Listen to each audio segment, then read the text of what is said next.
अस्सलाम वालेकुम। मेरे से अक्सर क्वेश्चन किया जाता है कि जॉब कैसे की जाए। ये वीडियो सिर्फ और सिर्फ बिगनर बंदे के लिए है, वो बंदे जिन्होंने मार्केट में पहला स्टेप नहीं रखा। ये वीडियो सिर्फ और सिर्फ उनके लिए है।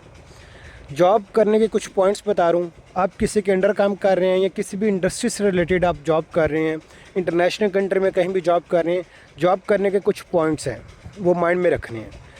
सबसे पहला पॉइंट ये कि आपने अपने जॉब डिस्क्रिप्शन के साथ लॉयल रहना है। आपकी जो भी जॉब में डिस्क्रिप्शन है, जॉब डिस्क्रिप्शन ये होती है कि फॉर एग्जांपल मैं अगर कहीं भी जॉब करने जाता हूँ, इंटरव्यू देता हूँ, तो मुझे जॉब डिस्क्रिप्शन असाइन की जाएगी। जिस पोजीशन के लिए मुझे हायर किया हुआ है उस पोजीशन में क्या रिक्वायरमेंट्स हैं जो मैंने इम्प्लीमेंट करनी है अपनी जॉब टाइम पीरियड के दौरान।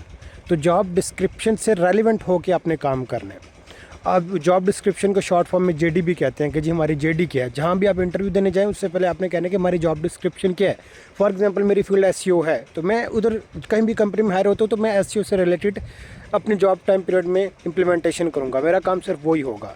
जॉब के दौरान आस पास इधर उधर आपको आपका मैनेजर थोड़े और भी रिस्पॉन्सिबिलिटीज़ साइन करेगा, लेकिन आपने अपनी जॉब डिस्क्रिप्शन को टॉप प्रायोरिटी रखना है। सबसे पहले वो काम करना है, उसके बाद कहीं 1-2 घंटे आप अपने मैनेजर का काम या और जो भी बंदा किसी भी डोमेन से रिलेटेड कहता है आपका सीनियर कि यार ये काम कर दो, ये कर दो, वो आपने तब करना है जब आपका जॉब डिस्क्रिप्शन वाला पॉइंट इंप्लीमेंट हो रहा है। मतलब फॉर एग्जांपल 8 घंटे जॉब करते हैं, आखिर में 1-2 घंटे बचते हैं, तो उसमें आप फ्री बैठे हैं तो उसका काम कर सकते हैं।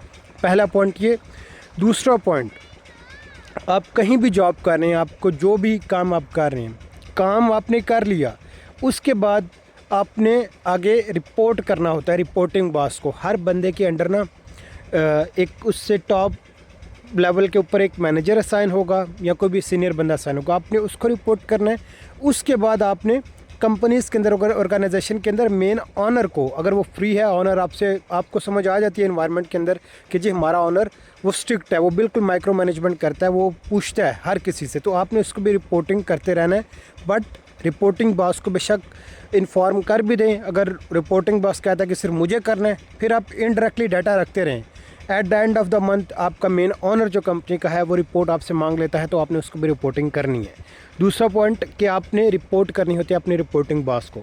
आप किसी ऑर्गेनाइजेशन में काम कर रहे हैं, किसी प्राइवेट कंपनी में काम कर रहे हैं, किसी इदारे में काम कर रहे हैं, या फॉर एग्जांपल अभी मैं ना ज़मीनों के अंदर आया हूँ, एग्जांपल के तौर पे आप ज़मींदारी भी कर रहे हैं, तो आप जिसके अंडर काम कर रहे हैं, जो भी आपका मतलब मेन ऑनर है, आपने उसको रिपोर्ट करना होता है कि मैंने आज ये काम किया ज़मींदारी की फील्ड से रिलेटेड, या फॉर एग्जांपल आप कोई भी काम कर रहे हैं किसी भी फील्ड से रिलेटेड। सेकंड पॉइंट, आपने रिपोर्ट करना है अपने रिपोर्टिंग मैनेजर को, रिपोर्टिंग बॉस को। नंबर थर्ड और मोस्ट इम्पॉर्टेंट पॉइंट वो क्या है, वो ये है कि जॉब के टाइम पीरियड के दौरान आपने अपना टाइम पीरियड कंप्लीट करना है। फॉर एग्जांपल 8 आवर की जॉब कर रहे हैं तो आप 8 आवर टाइम पीरियड कंप्लीट करें, और पूरे 8 घंटे के दौरान वेले नहीं बैठना। 1 घंटा ब्रेक के अलावा आपने कहीं भी डिस्ट्रैक्शन वाली चीज़ें नहीं करनी। फॉर एग्जांपल मैं अगर कहीं जॉब कर रहा हूँ, काम कर रहा हूँ, तो डिस्ट्रैक्शन वाली चीज़ें क्या होती हैं कि जी मैं सोशल मीडिया यूज़ करना शुरू कर दूँ। अगर मेरी सोशल मीडिया की जॉब है तो मैं सोशल मीडिया यूज़ करूँगा। अगर मेरी सोशल मीडिया मैनेजमेंट के अलावा कोई और जॉब है, मैं ऐप डेवलपर हूँ, टेक की एग्जांपल लेते हैं, मैं app developer as a hire हुआ हूँ, तो मैं काम कर रहा हूँ वेबसाइट के ऊपर, तो ये मैं डिस्ट्रैक्शन वाली चीज़ें कर रहा हूँ।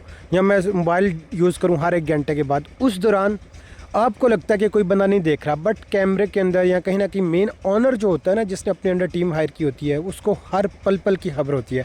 और सबसे अच्छा मेन ऑनर कंपनी का वही होता है जो जॉब के प्रोसेस से गुजर के आया हो, जिसने खुद जॉब की हो, 2, 4, 5, 6 साल रगड़ा खाया हो मार्केट का, उसको पता होता है कि एम्प्लॉय का थॉट प्रोसेस क्या है, तो वो अच्छे तरीके से मैनेज कर लेता है टीम को।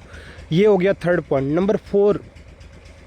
नंबर 4 और मोस्ट इम्पॉर्टेंट पॉइंट कि आपने ऑर्गेनाइजेशन के दौरान पॉलिटिक्स में नहीं पढ़ना। पॉलिटिक्स में क्या कि आपके साथ के कोलीग्स ही आपको कह रहे होते हैं ये कर लो, वो कर लो, या जो भी आपके ज़रिया रोज़गार का ज़रिया बने हुए हैं उनकी बुराई कर रहे होते हैं मेन ऑनर्स की। आपने उस पॉलिटिक्स में नहीं पढ़ना। जो बंदा जो बात करता है चुप करके कान से सुनो और सुनी को अनसुनी कर दो। ऐसे कहो कि यार जैसे कोई बात सुनी थी मैंने सुनी नहीं। हाँ, आपके रेलिवेंट हो ना कोई बात, और डोमेन क्रॉस करे, कोई लिमिट क्रॉस कर दे, फिर ना आओ देखो ना ताओ देखो, फिर अगले बंदे पे चढ़ जाना है, फिर जॉब जाती है बाढ़ में। कोई लिमिट क्रॉस करे, कोई भी बॉस है, कोई भी आगे पीछे बंदे हैं, फिर चढ़ जाना अगले बंदे पे। लेकिन जो लिमिट तक अगर कहीं भी कोई काम कर रहा है तो चुपचाप हाँ जी दी नौकरी ना जी तक कार, चुपचाप जो कहें yes sir yes sir. Boss जो कि ठीक है सर, आप अभी ट्रेन हो रहे हो फील्ड के अंदर, मार्केट में आपकी ट्रेनिंग हो रही है, तो उस ट्रेनिंग के दौरान आपने प्रॉपर अपने आप को सही पॉलिश करना है, सही ट्रेनिंग करनी है। फिर जाके जब इन फ्यूचर आप ऑनर बनोगे, आपको गेम समझ आएगी कि यार ऐसे प्रोजेक्ट लेने हैं, यूँ यूँ बिज़नेस चलता है, इस फील्ड में ऐसे ऐसे काम होता है। अपनी फील्ड में तगड़े बनना। मैं कहता हूँ कि अपनी फील्ड में दुनिया में अगर कोई बंदा नाम लेके टॉप 5 एक्सपर्ट कौन है इस फील्ड का, तो आपकी फील्ड में आपको टॉप 5 में एक्सपर्ट होना चाहिए। मेरी फील्ड में मैं खुद होना चाहिए, और जो जिस बंदे की जो फील्ड है इतनी मेहनत करनी है, ठीक है। इन पॉइंट्स को इम्प्लीमेंट करो। इन फ्यूचर नेक्स्ट वीडियोस में और बड़ी बड़ी बातें बताऊंगा कि असल गेम में क्या होती हैं, ऑर्गेनाइजेशन में, प्राइवेट ऑर्गेनाइजेशन में, कॉर्पोरेट ऑर्गेनाइजेशन में बिजनेसेस चलते कैसे हैं, किसी भी इंडस्ट्री में कैसे सक्सेसफुल होना है, वो सारी गेम में समझाऊँगा। लेकिन अभी जो बताया इन पॉइंट्स को माइंड में बिठाओ, इम्प्लीमेंट करो। Thank you.